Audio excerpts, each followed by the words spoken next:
যে পৃথিবীর মানচিত্র থেকে মুছে ফেলবে ইসরায়েলকে। কেন এই কথা বলেছে?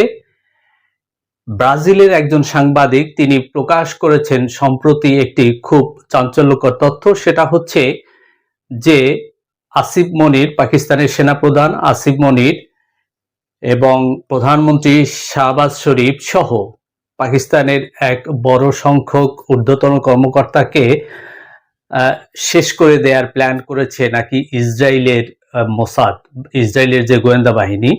এই কথাটা প্রকাশ করেছে ব্রাজিলের একজন সাংবাদিক এবং এর পরিপ্রেক্ষিতে পাকিস্তান বলেছে যে ইসরায়েলকে পৃথিবী থেকে শেষ করে দেবে। এর উপরে একটি আমি ভিডিও দেব এর পরে। তবে এখন যে ভিডিও সেটা হচ্ছে চীন না ভারত, চীন না ভারত, এই একটা প্রশ্ন বা এই একটা কথা বাংলাদেশে এখন খুব ঘোরাফেরা করতেছে। চীন না ভারত, তা বাংলাদেশ কেন চীনকে বেছে নিল, কেন ভারতকে নয়? এবং এই কারণে ভারত এখন আবার তার কৌশল পাল্টাচ্ছে। হঠাৎ করে ভারত তার কৌশল পাল্টিয়ে ফেলেছে। এর আগে আমরা দেখেছি সেই শেখ হাসিনার আমল থেকে ডক্টর ইউনূসের আমল থেকে একটার পর একটা কৌশল তারা পাল্টিয়ে যাচ্ছে ভারত। ঠিক এই মুহূর্তে যখন জনাব তারেক জিয়া চীন ভ্রমণ করলেন এবং একটি সফল ভ্রমণ মালয়েশিয়া এবং চীন আমরা দেখলাম, এখন হঠাৎ করে ভারত তার কৌশলটা পাল্টিয়ে ফেলল। সেই কৌশলটা কি এবং এর উদ্দেশ্য কি, এগুলো নিয়ে আলাপ করব। আরো থাকবে বাংলাদেশের স্বাধীনতা, সার্বভৌমত্ব ও নিরাপত্তা রক্ষায় কাজ করবে চীন।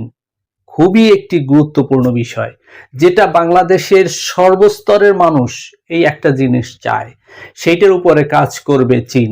বাংলাদেশের স্বাধীনতা, সার্বভৌমত্ব এবং নিরাপত্তা রক্ষায় কাজ করবে চীন। এরপরে আছে তিস্তা বহুমুখী যে প্রকল্প আছে, এই তিস্তা বহুমুখী প্রকল্পটা কি বাংলাদেশ চীনের কাছে দিবে? অলরেডি চীনের সাথে এ নিয়ে একটি আলাপ আলোচনা হয়েছে এবং চীনের সর্বোচ্চ পর্যায়ে এই আলাপ আলোচনা হয়েছে বাংলাদেশের সাথে। তো এই যে চীন তিস্তা চীনকে দিতে চাচ্ছে, বাংলাদেশ আসলে কি দিবে না এটা কোনো একটা কৌশল বাংলাদেশের, সেটাও দেখার বিষয় আছে। এরপরে হচ্ছে যেটা ভারত একের পর এক বাংলাদেশের উপর নির্যাতন চালিয়ে যাচ্ছে, বাংলাদেশকে অস্বস্তিতে রাখতেছে। আর এই যত এই নির্যাতনটা বাড়বে, শেখ হাসিনার কপালে তত বেশি দুঃখ আসবে। কারণ বাংলাদেশের মানুষ এমনিতেই শেখ হাসিনাকে দেখতে পারে না বা ভারত বিরোধী মানুষ। তো ভারত যখন নির্যাতনের মাত্রাটা আরো বাড়াবে, তখন বাংলাদেশের মানুষ শেখ হাসিনার উপরে আরো ক্ষিপ্ত হবে আর শেখ হাসিনার গুরুত্ব ভারতের কাছে আরো বাড়বে।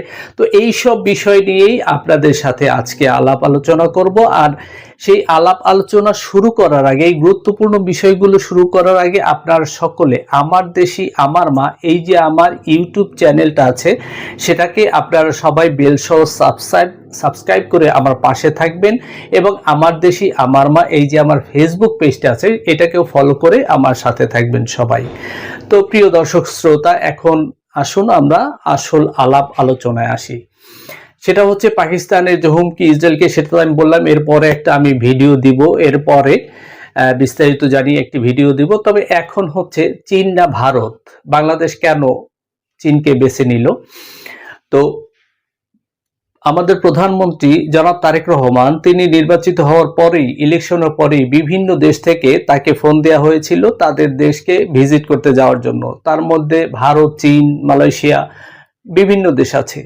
তো বাংলাদেশের খুব প্রতিবেশী যেহেতু ভারত, এই জন্য বাংলাদেশ চিন্তা করছিল ভারতের দিকে যাবে। তবে ভারতের দিকে গেলে চীন রাগ করে, আবার চীনে গেলে ভারত রাগ করে। তাই চীন এবং ভারত দুইটা দেশই বাংলাদেশের জন্য খুবই গুরুত্বপূর্ণ ভৌগোলিক অবস্থানের কারণে এবং ব্যবসা বাণিজ্য, জাতীয় নিরাপত্তা সবকিছু নিয়েই এই দুইটা দেশই খুবই গুরুত্বপূর্ণ বাংলাদেশের স্বাধীনতা, সার্বভৌমত্ব কিংবা ব্যবসায়িক উন্নতি, প্রবৃদ্ধি বৃদ্ধি সবকিছুর উপরেই এই দুইটা দেশই খুব গুরুত্বপূর্ণ বাংলাদেশের জন্য। তাই বাংলাদেশ চিন্তা করেছিল, জনাব তারেক রহমান চিন্তা করেছিলেন যে প্রথমে তিনি ভুটানে যাবেন, ভুটান থেকে ভারতে আসবেন, কারণ ভুটান বাংলাদেশকে 71 সালে যুদ্ধের পরে প্রথম স্বীকৃতি দিয়েছিল ভুটান, সেই হিসাবে প্রথমে ভুটান যাবেন, ভুটান থেকে ভারতে আসবেন, যাতে চীন কোনো কিছু বলতে না পারে যে তুমি আগে কেন ভারতে গেলে। তো এই যে কথাটা, এই কথায় ভারত সায় দেয় নাই, ভারত রাজি হয় নাই। তাদের কথা হচ্ছে আগে প্রথমে ভারতে যেতে হবে। মানে ভারতের সব সময় যে একটা আমিত্ব, একটা যে ভাব, দাদাগিরি, যে এটা সব সময় তাদের একটা ভাবই আলাদা। এই মানে বাংলাদেশ যেন নতজানু হয়ে মাথা নত করে তাদের কাছে চলতে হবে এবং তারা যা বলবে সেইটাই বাংলাদেশকে শুনতে হবে। এই যে একটা তাদের চাওয়া পাওয়া, এটা খুব বিরক্তিকর বাংলাদেশের জন্য, বাংলাদেশের মানুষের জন্য। তো এটা তো আর সম্ভব নয়। তাই যার কারণে জনাব তারেক রহমান তিনি কি করেছেন, তিনি তারপরে চিন্তা করলেন যে তিনি তাহলে মালয়েশিয়া যাবেন, তৃতীয় নিরপেক্ষ দেশ মালয়েশিয়া, এবং মালয়েশিয়া আসলেন। মালয়েশিয়া গিয়ে তারপরে তিনি চীনে গেলেন। এখন কেন চীন বাংলাদেশের কাছে এতটা গুরুত্বপূর্ণ? বাংলাদেশের মানুষের কাছে যদি ভোট চাওয়া হয় যে চীন না ভারত, তাহলে দেখা যাবে চীনের পক্ষে ভোট পড়বে প্রায় 90% উপরে এবং ভারতের পক্ষে হয়তো পড়বে স্বল্প সংখ্যক। কারণ ভারত স্বাধীনতার পর থেকে কোনরূপ কোনো স্বস্তি বাংলাদেশকে দিয়েছে কোনো দিক থেকে, এরকম কোনো কিছু পাওয়া যায় না। শুধু অস্বস্তিতে রাখে বাংলাদেশকে, একের পর এক নির্যাতন যন্ত্রণা দিয়েই রাখে। বাংলাদেশ একটি স্বাধীন সার্বভৌম দেশ, এই দেশটাকে মেনে নিতেই পারছে না ভারত, তার আচার আচরণে, তার যে পররাষ্ট্র নীতি, এই নীতির কারণে। বাংলাদেশের সীমান্তে তাদের স্বাধীনতার পর থেকে বাংলাদেশের মানুষকে হত্যা করেই চলেছে তারা। এটা বাংলাদেশে একটা স্বাধীন সার্বভৌম দেশ হিসেবে এটা বাংলাদেশের একটি মর্যাদার বিষয়, আত্মমর্যাদার বিষয়, সেখানেও বাংলাদেশ চুপ থাকে। এরপরে কি করেছে, বাংলাদেশের যে প্রায় 54টি অভিন্ন নদী, সেই নেপাল হয়ে চীন হয়ে ভুটান হয়ে আসছে, সমস্ত নদীগুলো ভারতের উপর থেকে আসছে। এই সমস্ত নদীগুলোর পানি তারা প্রত্যাহার করে তাদের দিকে নিয়ে যায়, বাংলাদেশকে দেয় না। অর্থাৎ বাংলাদেশের উপর নির্যাতনের খড়গ একের পর এক তারা চালিয়ে যাচ্ছে। আপনারা জানেন যে জুন জুলাই শেষের দিকে কি করে তারা, সমস্ত ফারাক্কার বাঁধ ছেড়ে দেয়, তিস্তার বাঁধ ছেড়ে দেয়, দিয়ে কি করে বাংলাদেশের সমস্ত ফসল, ধানগুলো একেবারে ধ্বংস করে ফেলে। উদ্দেশ্য কি, ধানে যদি, খাদ্যে যদি স্বয়ংসম্পূর্ণ হয় বাংলাদেশ, তাহলে বাংলাদেশ শক্তিশালী হয়ে যাবে। এটা যাতে না হতে পারে, আর যদি সমস্ত ধান নষ্ট করে দেওয়া যায়, তাহলে ভারত থেকে বাধ্য হয়ে বাংলাদেশ চাল কিনবে। সুতরাং এটা ভারতের জন্য ভালো, এই জন্য এই কাজগুলো করে থাকে। এছাড়া বাংলাদেশের মিল, কল কারখানা, ইন্ডাস্ট্রি যা কিছু হয় সেগুলোকে বন্ধ করার জন্য ভারতের যত রকম কৌশল আছে সব একের পর এক করতে থাকে। এই রকমের একের পর এক নির্যাতন বাংলাদেশের উপর হয়েই আসতেছে, হয়েই চলতেছে। অন্যদিকে চীন কি করে, চীন তারা বাংলাদেশকে কোনো ক্ষতিই করে না, বরং যতটুকু পারে উপকার করে। এখন একমাত্র চীনই হচ্ছে অর্থনৈতিকভাবে থোক বরাদ্দ দেয়া কিংবা বিনিয়োগ করার মতো একটি দেশ সারা পৃথিবীতে। এখন বাংলাদেশের যে বেকারত্ব, বাংলাদেশের যে অর্থনৈতিক অবস্থা, কারণ ভারতের আশীর্বাদে যে দীর্ঘ প্রায় 15 বছর 7 মাস যে শেখ হাসিনা ক্ষমতায় ছিলেন, এই ক্ষমতায় থাকাকালীন সময় ভারতের আশীর্বাদে বাংলাদেশটাকে একেবারে খোসা বানিয়ে ফেলেছিল শেখ হাসিনা। সমস্ত অর্থনীতি সবকিছু লুণ্ঠন করে বিদেশে পাঠিয়ে দিয়েছে এবং বাংলাদেশ এখন শূন্য। তো এই শূন্যতা পূরণের জন্য বা এই অর্থনীতিটাকে ফিরিয়ে আনার জন্য বা বাংলাদেশের যে অফুরন্ত বেকারত্ব, সেই বেকারত্ব দূর করার জন্য, বাংলাদেশের মানুষের আর্থসামাজিক অবস্থার উন্নয়নের জন্য, বাংলাদেশের উন্নয়নের প্রবৃদ্ধি বাড়ানোর জন্য সবকিছুতে চীনকে দরকার। কারণ এখন একমাত্র চীন ছাড়া পৃথিবীর কোনো দেশই এত বিনিয়োগ বা এত থোক বরাদ্দ সাহায্য, অর্থনৈতিক সাহায্য অন্য কোনো দেশ দেয় না। তাই চীনকে আমাদের দরকার। দ্বিতীয় হচ্ছে ভারত প্রতিনিয়ত বাংলাদেশকে হুমকি দেয় তাদের আচার আচরণে, যে বাংলাদেশকে নিয়ে নিবে, বাংলাদেশের রংপুর নিয়ে নিবে, বাংলাদেশের উপর আক্রমণ করবে। তো তাহলে বাংলাদেশ তো একটা নিরাপত্তার ঝুঁকিতে আছে ভারতের কাছ থেকে, স্বাধীনতার সার্বভৌমত্ব হারানোর একটা ঝুঁকিতে আছে। সুতরাং বাংলাদেশ টিকে থাকার জন্য যেখানে গেলে তার বাংলাদেশের স্বাধীনতার সার্বভৌমত্ব টিকাতে পারবে, এই নিরাপত্তা আরো জোরদার হবে বাংলাদেশ তো সেখানেই যাবে। সেই হিসাবে চীনে গিয়েছে এবং চীনও বলেছে যে বাংলাদেশের স্বাধীনতার সার্বভৌমত্ব এবং নিরাপত্তা রক্ষার জন্য তারা কাজ করবে। আপনারা জানেন যে কয়েক বছর আগে চীনের সাথে এবং ভারতের সাথে একটা দ্বন্দ্ব হয়েছিল। ওখানে চীন তাদের সৈন্যরা ভারতের 24 জন সৈন্যকে পিটিয়ে শেষ করে দিয়েছিল এবং ভারতের অনেক জমি চীন দখল করে নিয়েছে। ভারত কিন্তু কিচ্ছু করতে পারে নাই, টুটা শব্দ করে নাই, ভয়তে চুপ করে বসেছিল। এরপরে পাকিস্তানের সাথে গন্ডগোল হয়েছে, পাকিস্তানও তারা প্রচন্ড রকম ভাবে আক্রমণ করে উল্টা ভারতের 5 থেকে 7টা রাফেল যুদ্ধ বিমান ফেলে দিয়েছে। ভারত হাত পা জাগিয়ে দিয়েছে, যে বুঝছে যে পাকিস্তানের সাথে আর পারবে না। তো এখন ক্ষমতা দেখায় শুধু বাংলাদেশের সাথে, নেপালের সাথেও অতটা পারে না, ক্ষমতা দেখাতে আসে বাংলাদেশের সাথে। সুতরাং বাংলাদেশে এখন তার নিরাপত্তার জন্য সে চীনের কাছে বা পাকিস্তানের সাথে একটা ঐক্য করতেই পারে, যে ঐক্যটা বাংলাদেশকে নিরাপত্তাটাকে আরো সুসংহত করবে। এখন হঠাৎ করে ভারত তার কৌশলকে পরিবর্তন করেছে। কেন এই কৌশল পরিবর্তন করেছে? কারণ আমরা দেখেছি যে দীর্ঘ শেখ হাসিনার 15 বছর 7 মাস ক্ষমতায় থাকাকালীন সময় একচেটিয়া ভাবে বাংলাদেশকে নিষ্পেষিত করে মেশিনে ফেলে বাংলাদেশের সমস্ত রস তারা নিগড়ে নিয়েছিল।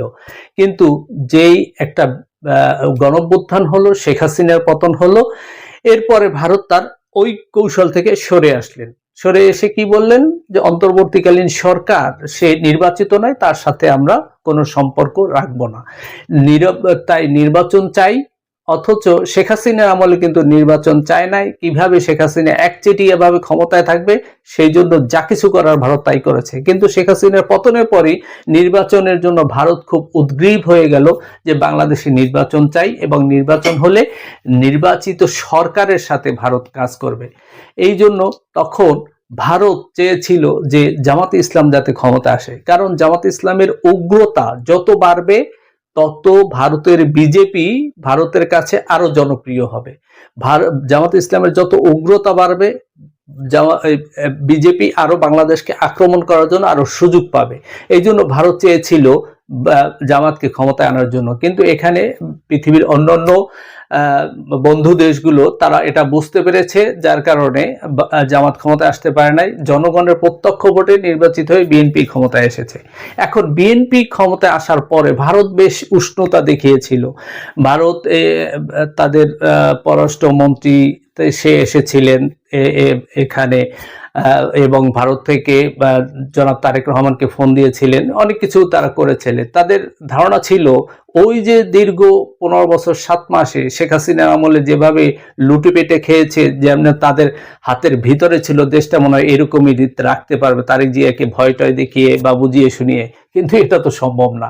বাংলাদেশ স্বাধীন সার্বভৌম একটি দেশ, তাই তারেক জিয়ার কথা ছিল ফার্স্ট বাংলাদেশ, অর্থাৎ প্রথমেই বাংলাদেশ, সবার আগে বাংলাদেশ।